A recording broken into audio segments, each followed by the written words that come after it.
Sungguh hamba butuh hikmat untuk menaruh dalam kata-kata kasih Yesus dan definisinya.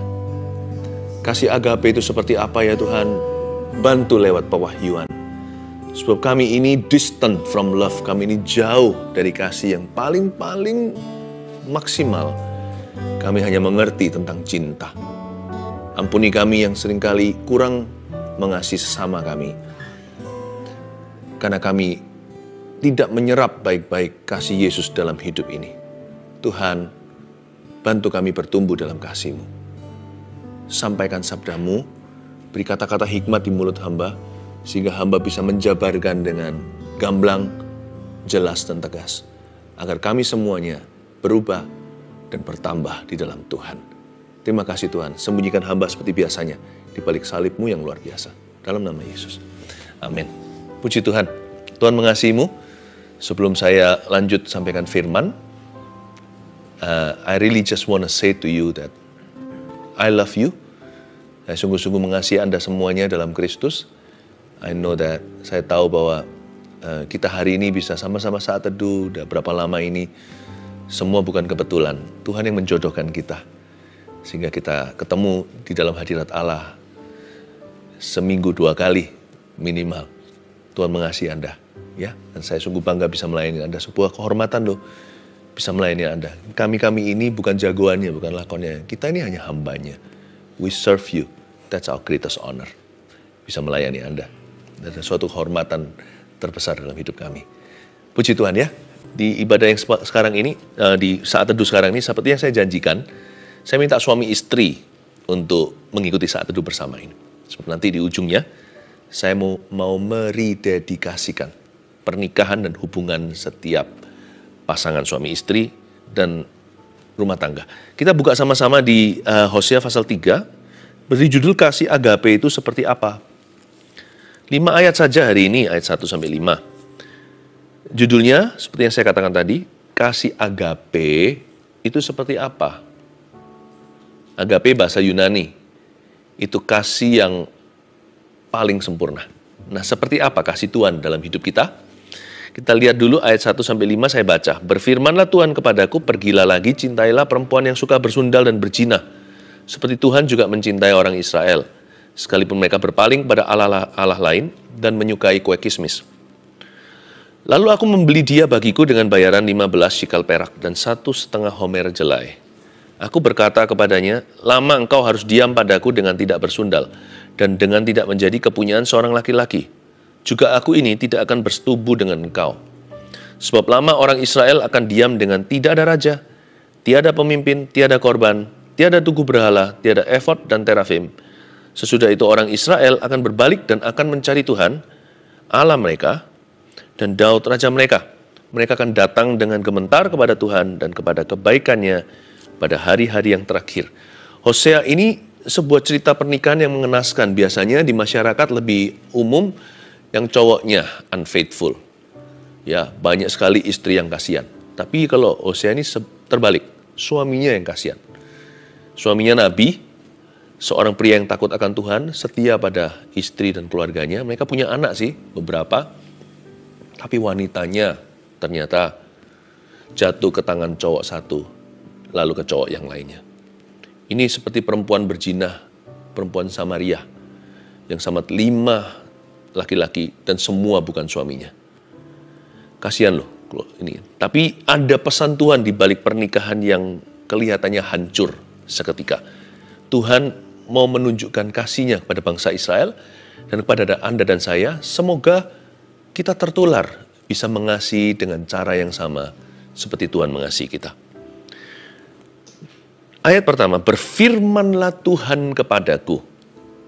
Jadi pernikahan itu firman ternyata. Ini pesan bukan hanya kepada orang yang sudah menikah, terutama juga kepada yang bujangan. Hargai ranjang pernikahan. Dari sejak bujangan. Kalau kita menghargai ranjang pernikahan setelah kita menikah, baru kita menyadari, udah telat kali. Tanpa pernikahan kudus,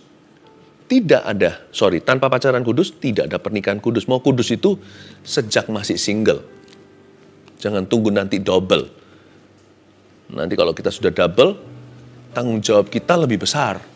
Lebih susah untuk kudus, wong sendirian aja. Nggak bisa, apalagi berduaan. Nah, tapi saya juga mau bicara kepada pasangan suami istri. Ketahuilah bahwa pernikahan itu adalah perintah Tuhan. Love is a command. Atau kasih. Kasih itu adalah firman. Kasih itu bukan sekedar sebuah perasaan, tapi kasih itu sebuah keputusan. Kasih agape itu seperti apa? Mari kita bicara dulu, kasih itu apa? Banyak orang agak bingung antara loving and being in love, and falling in love. Jadi seolah-olah cinta atau kasih sebenarnya itu nggak ada hubungan dengan keputusan seseorang. Semua bergantung perasaan.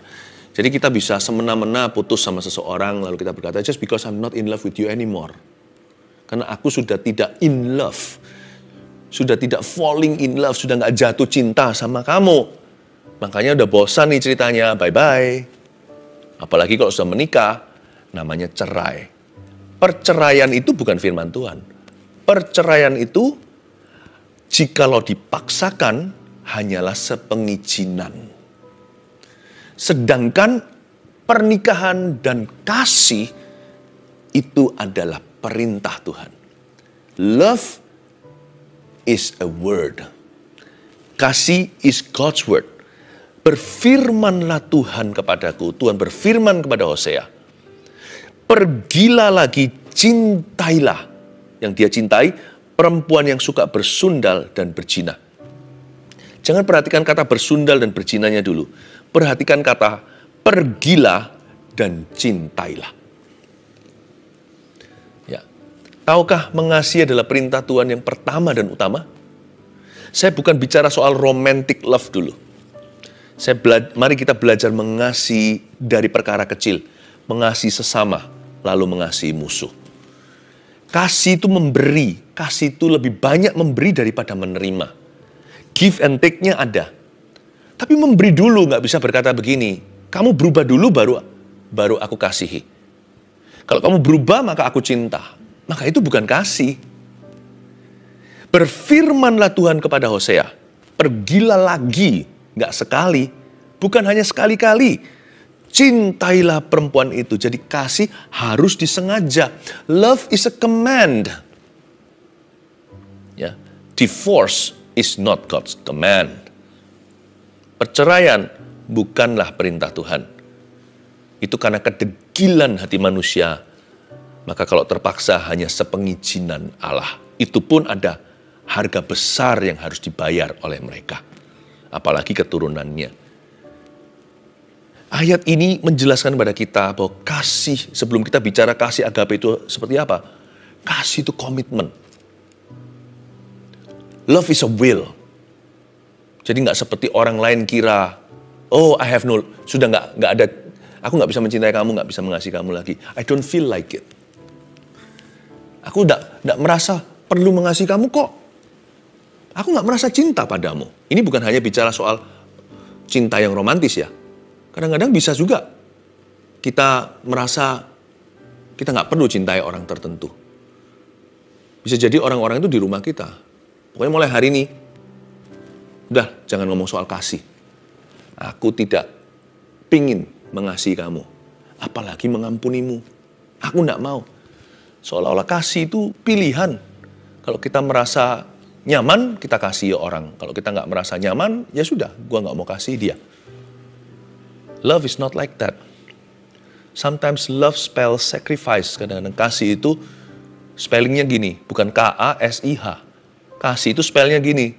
Saya kasih sedikit, kita belajar bahasa Indonesia ala sorga. Kasih itu bukan K-A-S-I-H mengejanya. Kasih itu P-E-N-G-O-R-B-A-N-A-N. Pengorbanan. Tidak bisa tidak, kadang-kadang kita kalau mau mengasihi dan mau komitmen mengasihi. Oke, bukan jatuh cinta sama siapa. Mengasihi orang yang sudah ada. Papa, mama, anak-anak, saudaranya, temannya, rekan kerja. Ya kan? Teman pelayanan. Kasih itu, kalau barang siapa mau hidup dalam kasih, tidak bisa tidak, setiap tikungan jalan pasti ketemu pengorbanan. Dan Hosea akan segera bertemu dengan pengorbanan. Dia harus mengorbankan egonya, perasaannya demi mengasihi seorang perempuan yang suka bersundal dan berzina, tiada lain istrinya sendiri, yang dia pernah jatuh cinta. Ketika cinta itu olinya udah habis, karena dikhianati berkali-kali. Pasir di mata orang kita bisa lihat, batu karang di mata sendiri kita sangkali. Orang itu gak pernah berubah. Buktinya orang yang bisa ngomong orang lain gak berubah, berarti orang itu juga gak berubah. Tuhan masih bisa sayang sama Anda. Mati gak masuk neraka ceritanya. Anda juga harus mengasihi orang lain. Emangnya kita punya pilihan? Kasih itu juga skakmat berarti. Skakmatnya di Kalvari. Skakmat itu artinya skak mati. Ku telah mati dan tinggalkan cara hidupku yang lama. Kita gak punya pilihan. As I have loved, you love. Isn't that wonderful? That's the only path to blessing. Itu satu-satunya jalan ke berkat. Berkat sesungguhnya itu terjadi kalau kita hidup dalam kasih. Wow, this is not easy. Pergilah lagi. Saya kasih satu definisi, ini definisi saya ya. Waktu saya baca Hosea ini saya ambil kesimpulan. Berfirmanlah Tuhan. Pergilah lagi. Katakan lagi. Pergilah lagi.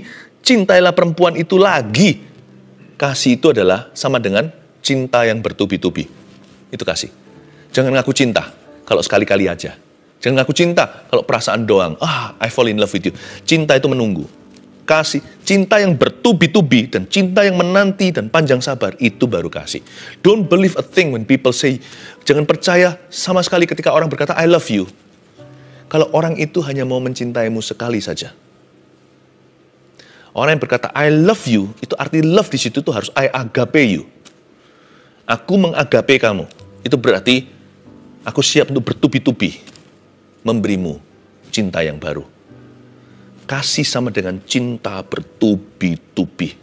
Pergilah lagi. Cintailah lagi. Tapi dia bersundal berzina lagi, kata Tuhan. Seperti Tuhan mencintai orang Israel tuh. Ayat 1b. Sekalipun mereka berpaling kepada Allah lain dan menyukai kue kismis. Kasih agape itu begini loh. For falling 1,000 times, I will love you 3,000 times. Untuk kejatuhanmu 1,000 kali, aku akan mencintaimu 3,000 kali. Kau jatuh 3,000 kali, aku akan mencintaimu 7,000 kali. Itulah Tuhan kita. Seperti Tuhan juga mencintai orang Israel. Hai Hosea, pergilah lagi, cintailah wanita sundal itu. Tak lain adalah istrimu sendiri.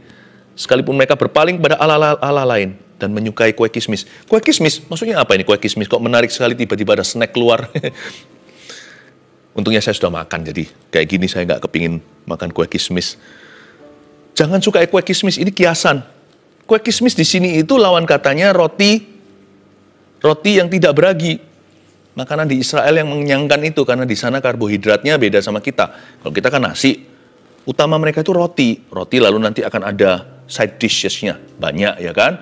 Ada yang seperti kacang-kacang, seperti Timur Tengah lah ya. Roti itu yang mengenyangkan. Kue itu makanan kering, tidak kenyang sama sekali. Belum lagi kurang bergizi. Menyukai kue kismis adalah tipe sifat-sifat buruk seseorang yang lebih suka hawa nafsu daripada sesuatu yang berkualitas. Sukanya dessert, sukanya makan pencuci mulut.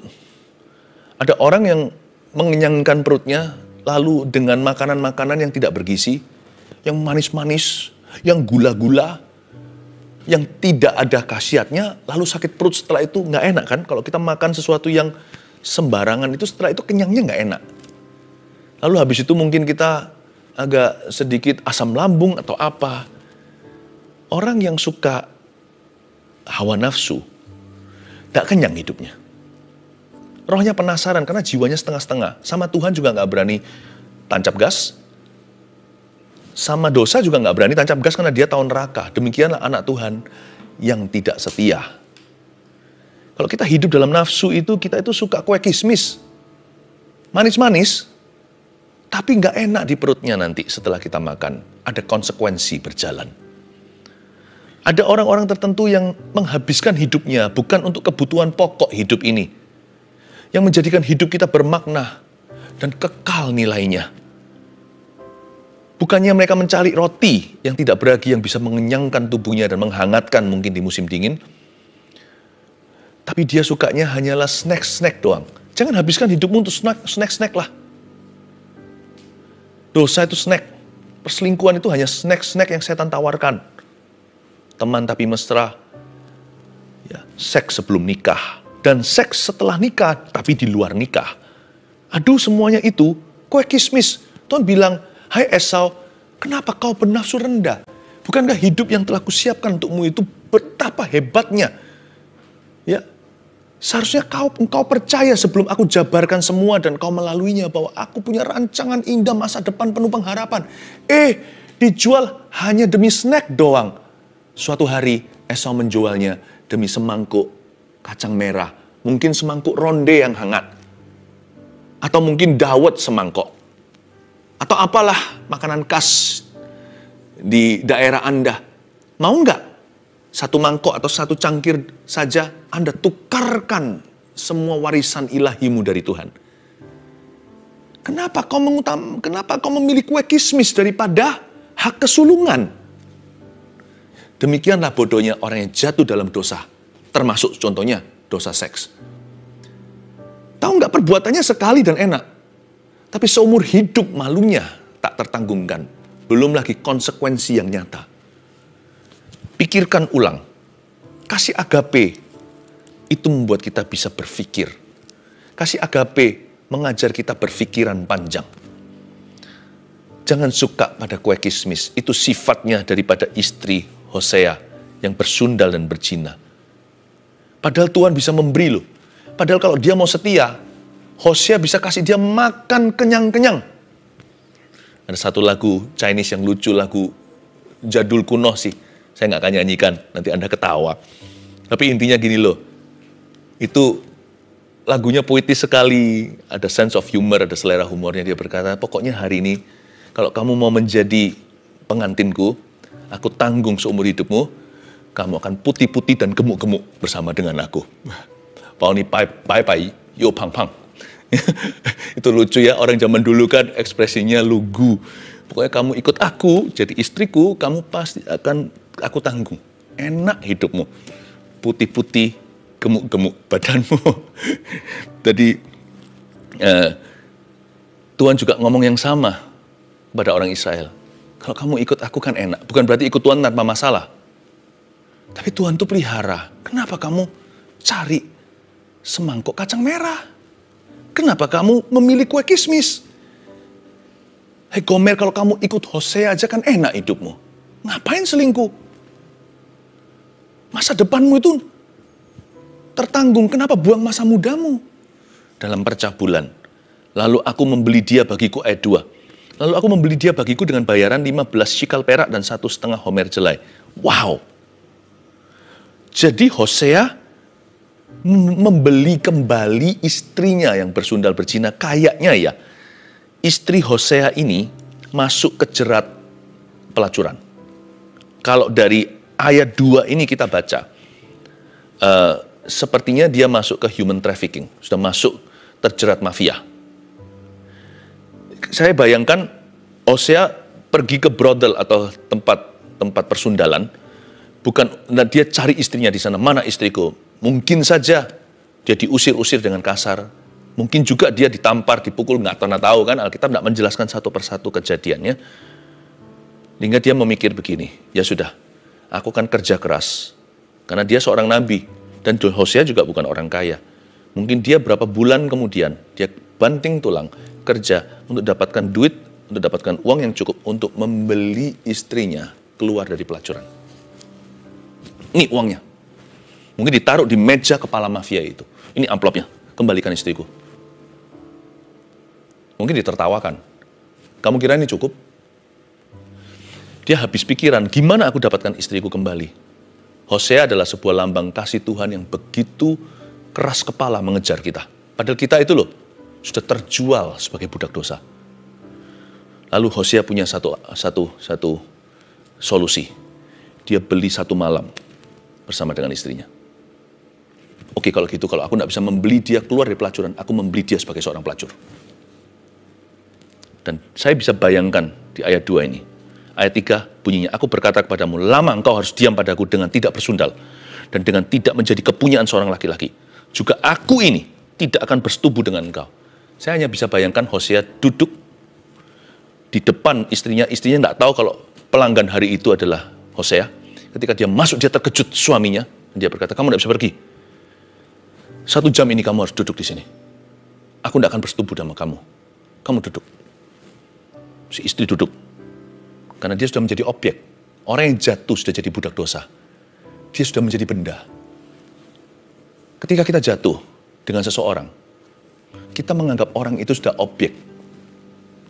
Kalau kita menghargai wanita, kita akan membenci pornografi. Kalau menghargai mama sendiri, menghargai putri, kalau Anda punya anak perempuan, menghargai saudara, ciciknya sendiri, adiknya sendiri. Dan sebaliknya juga sama. Kalau kita menghargai, kalau kita membiarkan diri kita jatuh dalam dosa, maka kita juga menganggap diri kita kurang berharga. Lebih parah lagi, kita menganggap pengorbanannya tidak ada harganya sama sekali. Jangan sampai kita menyalibkan Yesus kedua kali. Dia sudah mati, sudah telat di Kalvari. Hargai tubuhmu itu. Jangan digores-gores. Bagi beberapa orang yang sukanya melukai diri sendiri dengan pisau dan benda tajam atau dengan gunting atau apa, digores-gores, mau mati juga nggak berani, mau hidup juga tidak mau hidup juga tidak kepingin. Don't do that. Your body belongs to Christ. Badan Anda itu milik Tuhan. Kasih agape itu berarti Tuhan yang telah membelimu. Hidup kita bukannya kita lagi, tapi Kristus di dalam kita. Jadi saya bisa bayangkan, saya hanya imajinasi si Hosea waktu itu suruh istrinya duduk di sana. Si istrinya mungkin langsung nangis. Mungkin dibukakan jendelanya, di situ ada anak-anak mereka digendong di pinggir jalan. Mungkin tetangganya dia minta tolong untuk bawa anaknya. Kamu lihat, kita punya anak, kenapa kamu di sini? Lama engkau harus diam padaku dengan tidak bersundal. Dan dengan tidak menjadi kepunyaan seorang laki-laki. Juga aku tidak akan bersetubuh dengan engkau. Demikianlah Tuhan kasihnya kepada kita. Berkali-kali dia harus membeli kita lagi, padahal kita ini istri yang sah. Padahal kita sudah mengaku Yesus adalah Tuhan kita. Tapi berkali-kali dia harus beli kita lagi. Keluar dari perbudakan dan pelacuran dosa. Bolak-balik nih ceritanya. Kenapa Tuhan harus keluar lagi 15 sikal perak dan 1,5 homer jelai? Kurangkah darahnya di Kalvari untuk you and me? Dia harus beli lagi dengan harga sekian. Berapa sikal dan berapa jelai. Dan kadang-kadang kita dikejar-kejar Tuhan, kemanakah aku dapat pergi menjauhi rohmu Tuhan? Masih belum kapok dan jerah, kita masih lari dari Tuhan. Seringkali Tuhan berkata sama kita dengan mengeluh di dalam hati. Tidak sanggupkah aku membuatmu happy? Apakah engkau butuh dosa untuk membuatmu bahagia? Bukankah Tuhan itu cukup bagimu? Aku kurang apa? Memang hidup ada masalah. Orang nggak punya Tuhan juga hidupnya punya masalah. Cuman bedanya sama dirimu dan diriku adalah, kalau kita punya masalah, kita punya Tuhan. Itu aja bedanya. Lalu kita kenapa mengeluh kalau ada masalah? Kenapa Tuhan izinkan? Bedanya kita sama orang dunia yang nggak punya Tuhan adalah, kalau mereka punya masalah, mereka sendirian. Kalau kita punya masalah, kita punya jalan keluarnya, karena Tuhan adalah jalan. Bedanya cuma itu, sabar dong. Tuhan itu seperti mengeluh, tidak sanggupkah aku membuatmu happy? Tidak sanggupkah aku mengasihimu? Dia sudah mengasihi kita. Tidak sanggupkah aku itu memberikan apa yang kau mau?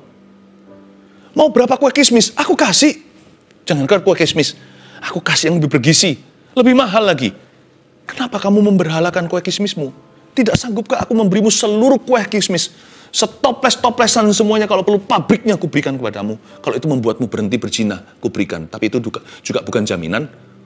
Sebab biasanya kalau orang itu syarat dosa, hatinya sudah berisi setan. Berapapun kue kismis diberikan, dia akan minta sesuatu yang baru. Dia akan selalu minta lebih dari itu. Jadi waktu itu si Hosea beritahu sama istrinya, ya, saya cuma bayangkan dibuka jendelanya, itu anak-anak kita. Why can't you be faithful? Kenapa kamu tidak bisa setia? Aduh, saya bisa rasakan. Kalau mau tahu kasih agape itu seperti apa, saya bisa baca Hosea aja ngerti mengenal kasih Yesus. Cuman memang perlu saya visualisasikan sedikit, saya bayangkan. Oh gitu ya. Saya bayangkan itu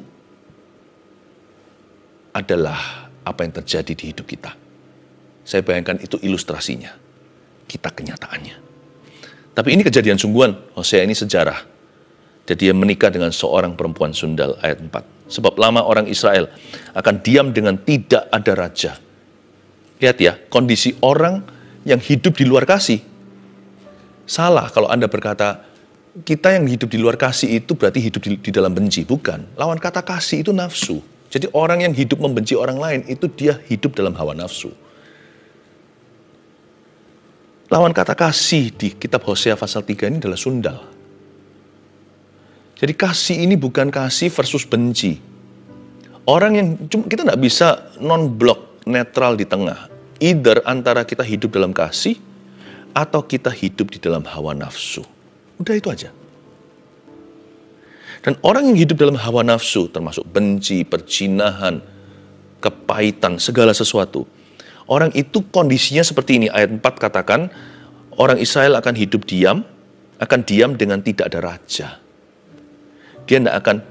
Dia hidup tanpa kerajaan Allah. Tiada pemimpin, dia hidup tanpa kepemimpinan Kristus dalam hidupnya. Tiada korban, dia hidup tanpa pelayanan. Tidak ada sesuatu yang dia bisa persembahkan untuk orang lain dan untuk Tuhan. Tiada tugu berhala, tiada efod, tiada tuntunan, tiada jawaban, tiada bimbingan ilahi di hidupnya. Masa enak hidup gini? Dan tiada, sesudah itu orang Israel akan berbalik dan akan mencari Tuhan Allah mereka. Nah ini ayat 5 indah, saya baca lagi. Sesudah itu, kata sesudah itu bicara tentang love's reward atau upahnya kasih. Sesudah itu, lakon menang belakang. Sesudah itu orang Israel akan berbalik. Tuhan memang keras kepala mengasihi kita. Ujungnya Tuhan menang. Kasih itu nggak pernah gagal. Tulis itu, love never fails. Hari ini saya ada di sini itu karena Tuhan keras kepala mengasihi saya. Tuhan itu bersikuku. Kalau enggak ya, mana di antara kita berani angkat tangan dan berkata, aku berada di titik ini bukan karena anugerah, tapi karena aku hebat, karena aku setia, karena aku itu tidak bercacat celah. Nggak ada, termasuk saya. Saya hari ini bisa di sini. Tetap jadi berkat buat Anda. Itu karena ada yang mempertahankan saya. Namanya Tuhan. Kasih Tuhan mengalahkan kedegilan hatiku dan kedegilan hatimu. Kasih Tuhan itu lebih kuat dari maut. Kasih Tuhan itu lebih kuat daripada dosa kita. Sesudah itu, orang Israel pasti, itu maksudnya akan berbalik, pasti berbalik, dan akan mencari Tuhan Allah mereka, dan Daud Raja mereka. Mereka akan datang dengan gementar kepada Tuhan dan kepada kebaikannya pada hari-hari yang terakhir. Ini kabar baiknya, kasih Tuhan pasti menang. Ya, sesering-sering saya serukan agar orang berdosa bertobat kepada Tuhan. Saya lebih sering berseru kepada Tuhan langsung, agar Tuhan yang menarik orang berdosa datang kepadanya. Sebab orang berdosa punya kekuatan untuk datang pada Tuhan itu tidak seberapa dibandingkan kemampuan Tuhan untuk menarik mereka datang kepadanya. Allahnya Yunus masih bergerak di saat teduh ini.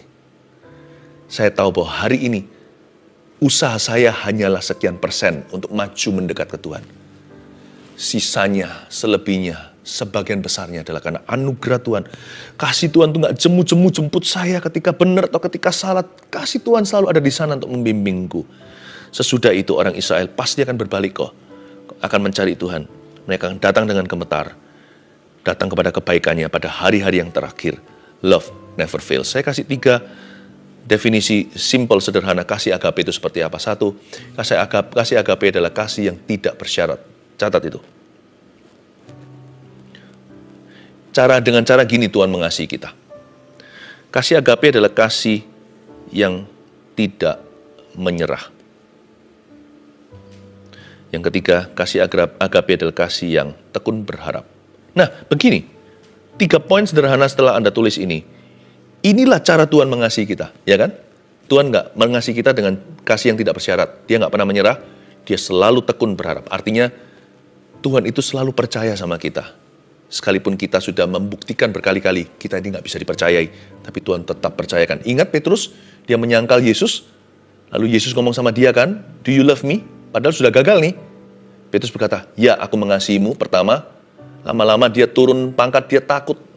Mengaku-ngaku, dulunya dia gembar-gembor. Ya kan, dia terlalu over pede atau terlalu percaya diri. Terakhir dia berkata, dia nggak berani berkata, I agape you. Dia hanya berkata, I philia you. Ya Tuhan, kasihku tidak seberapa dibanding kasih-Mu. Aku hanya belajar mengasihi-Mu. Wow, hari itu Petrus direndahkan hatinya. Tapi yang membuat saya terkagum-kagum adalah, di setiap akhir perkataan Petrus, Yesus berkata begini, gembalakan domba-dombaku. What? Saya kira kalau orang lulus di wisuda, ini orang gagal di wisuda sama Tuhan. Mana dulu? Telur atau ayam? Mana dulu? Anda membuktikan baru Tuhan percaya, atau karena Tuhan mempercayamu, Anda jadi indah? Isn't that wonderful? Petrus itu nggak layak jadi pendeta. Lalu Tuhan berkata, gembalakan domba-dombaku. Kamu ku beri kunci kerajaan sorga, ya kamu yang jaga. Dia nangis dan berkata, aku hanya philia engkau. Aku bahkan belum sampai ke agape. Agape itu kasih-Mu padaku. Luar biasa ini. Ingat ya, ketiga poin sederhana yang saya bagikan, itu adalah cara Tuhan memperlakukan kita. Dan 3 poin ini juga menjadi patron kita untuk mengasihi sesama. Kasih yang kita berikan kepada orang lain harus nomor 1. Dicatat, dan sudah dicatat, dilihat lagi. Kasih yang kita berikan kepada orang lain harus nomor 1. Kasih yang tidak bersyarat. Lagi, yaitu kasih yang tidak menyerah. Ada kata lagi dulu, pergilah lagi dan cintailah. Kasih nggak boleh menyerah. Yang 3, kasih harus tekun berharap. Bukan sekedar pasrah, tekun berharap. Percayalah, sesudah ini, selalu gitu imannya. Orang Israel akan berbalik. Sesudah ini, mereka akan mencari Tuhan. Sesudah ini, mereka akan mencari Daud raja mereka. Mereka akan mencari aku, suamiku akan mencari aku lagi setelah meninggalkan rumah. Setelah ini, istriku akan kembali setia. Setelah ini, anak-anakku akan menjadi orang-orang yang benar. Setelah ini, papa mamaku akan menerima Tuhan. Harus sekalipun sekarang penyembah berhala super berat. Sekali lagi, sesudah itu, kasih harus tekun berharap. Tidak boleh menyerah. Dan tanpa bersyarat. Mari kita berdoa bersama-sama.